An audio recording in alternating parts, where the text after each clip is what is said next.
Hey everyone, Scarra here with the second video from the Acer training room.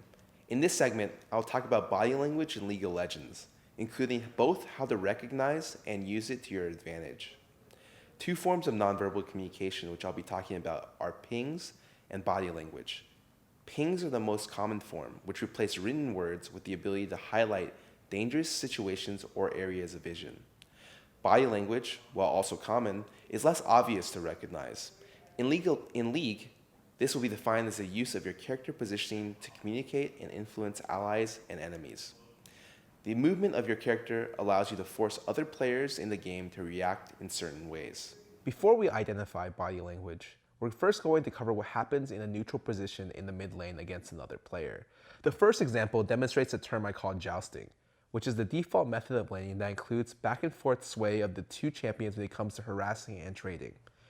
Each player uses the threat of auto attacks and skill shots to push each other back and forth. Notice as the Victor moves up and threatens his abilities, the Lux moves back and vice versa.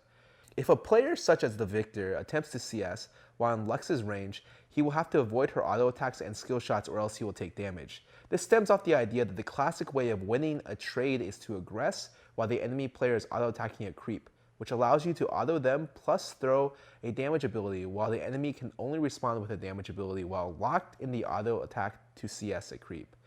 In the following examples, I will show you how to use your body language while jousting to manipulate the opponent in different ways.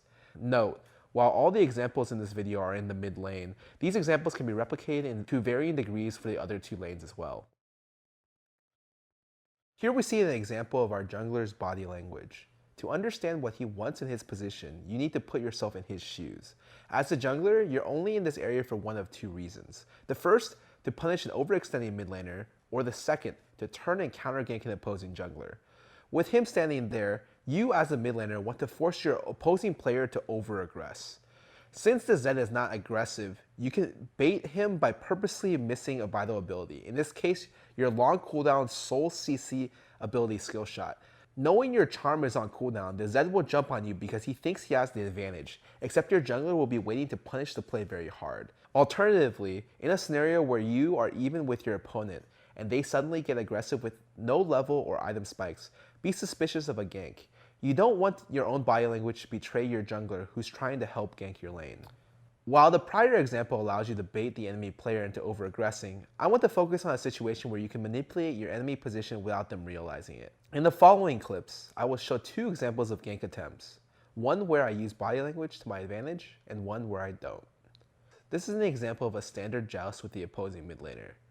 My jungler is waiting on the river bush signaling he is looking for a gank. Now notice the distance between the Jarvan and the Syndra. There is quite a lot of time for the Syndra to react to the gank due to the large amounts of distance between the players. The Syndra reacts to the gank and easily gets away, safely avoiding any major damage and wasting Jarvan's time. In the next example, I use body language and move myself slightly forward to the right. This encourages my opponent to move their position to the left so they can joust from the best position while keeping as many creeps in between us, so that any auto attack harass will be punished by creep aggression. This subtle repositioning in my character subconsciously forces the enemy player to a more dangerous position closer to the bush where my jungler is. By matching my body language, the Syndra cuts down the distance between her and the jungler, which gives her less time to react to the gank, as well as pushing herself into a dangerous distance for an immediate gap close. While these examples do not cover all forms of body language, I really do hope that this video helped you recognize and be able to better your League of Legends play. Thank you guys for watching. This has been Acer's Training Room. Look out for more videos in the future.